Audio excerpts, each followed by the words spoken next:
Welcome to Math with Mr. J. In this video, I'm going to cover how to make a frequency table, and specifically a grouped frequency table, or grouped frequency distribution table. Now remember, frequency tables show us the number of times something occurs in a data set. Frequency tables help us represent and display data. They give us a way to organize data. Let's jump into our example and see how we can make a frequency table to represent our data.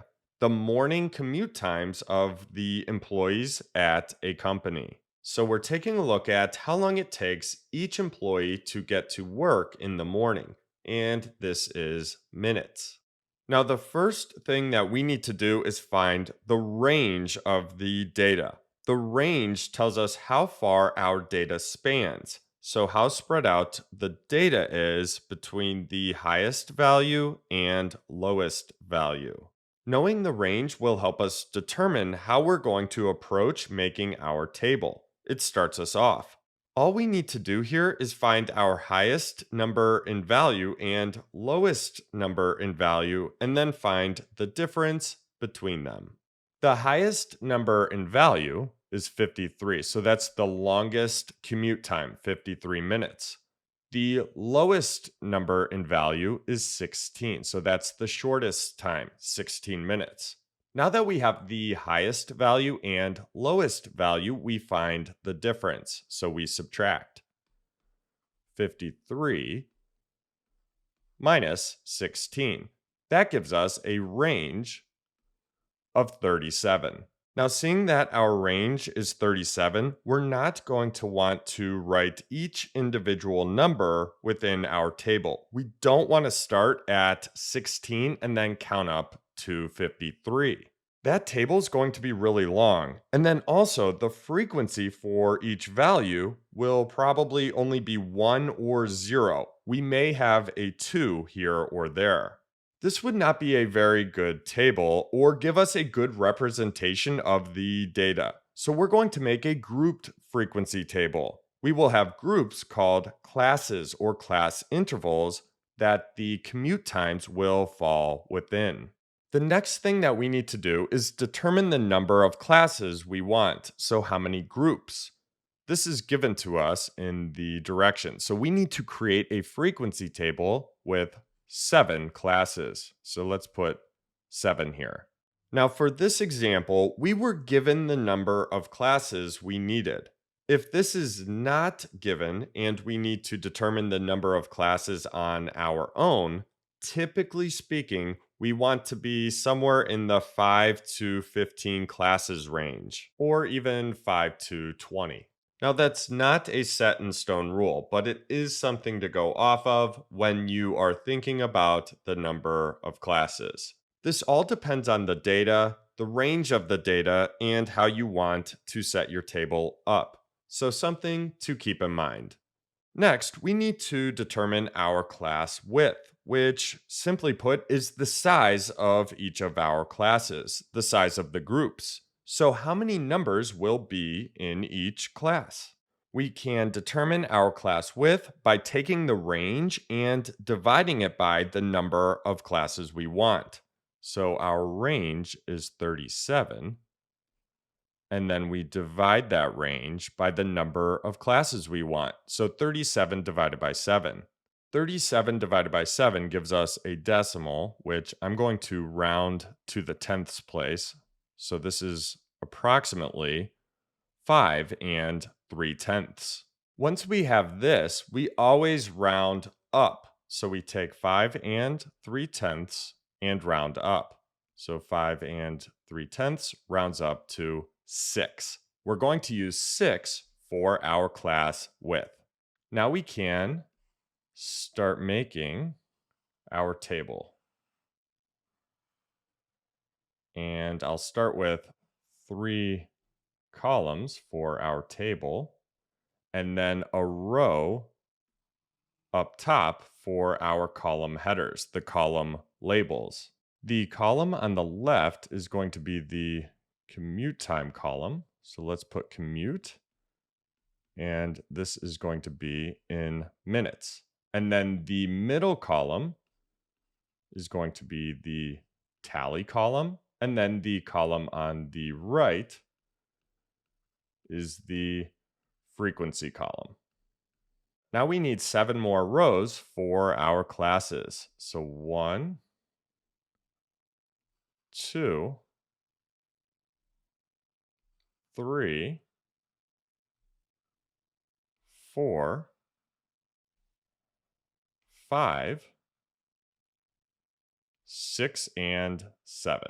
Now that our table is set up, we need to fill in our classes. And the first thing that we need to do is determine our starting point. We can either start with our lowest number in value, which is 16, or something a little under that. I'm going to start with our lowest value, 16.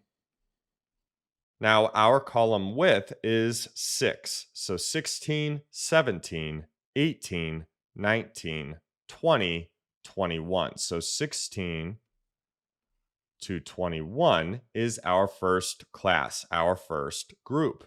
Now you may be thinking that 16 to 21 is only a class width of 5, but it's actually 6 here. The class width is how many numbers we have within a class.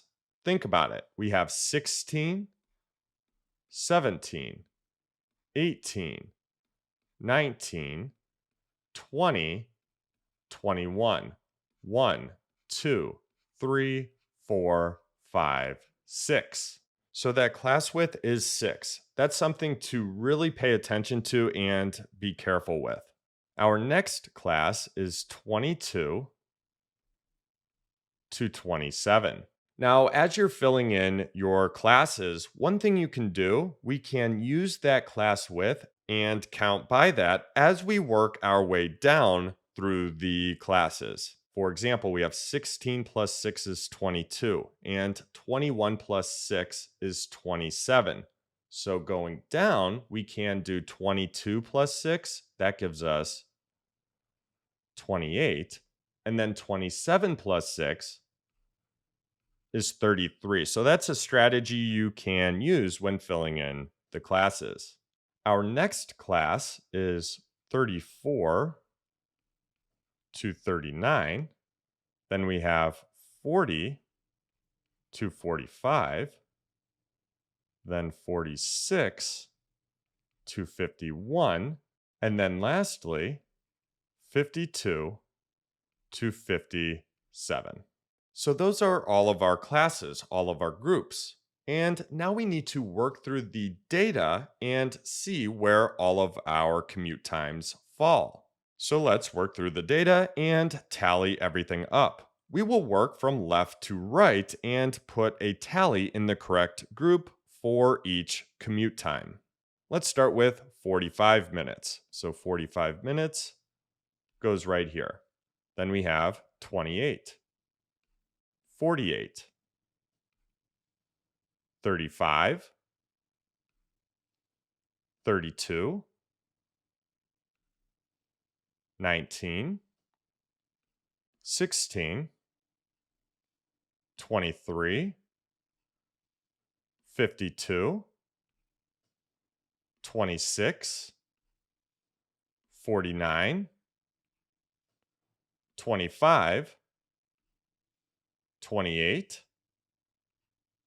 21, 36, 18, 25, 33, 50,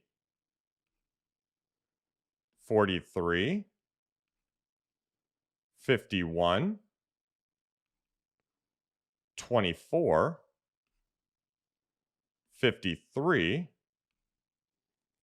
24, 32, 38, 31, 17, 26, 18, 50, and 42. Lastly, let's count everything up and put the final frequency for each of our classes. Let's start with 16 to 21 minutes. There are 6 employees within that class. 22 to 27 minutes, we have 7 employees. 28 to 33 minutes, we have 6 employees. 34 to 39 minutes, we have 3 employees. 40 to 45 minutes, we have 3 employees. 46 to 51 minutes, we have 5 employees. And then 52 to 57 minutes, we have 2 employees. Let's put a title up top for our table. So morning commute times. And this is minutes. So there you have it. There's how to create a grouped frequency table or grouped frequency distribution table. I hope that helped. Thanks so much for watching. Until next time, peace.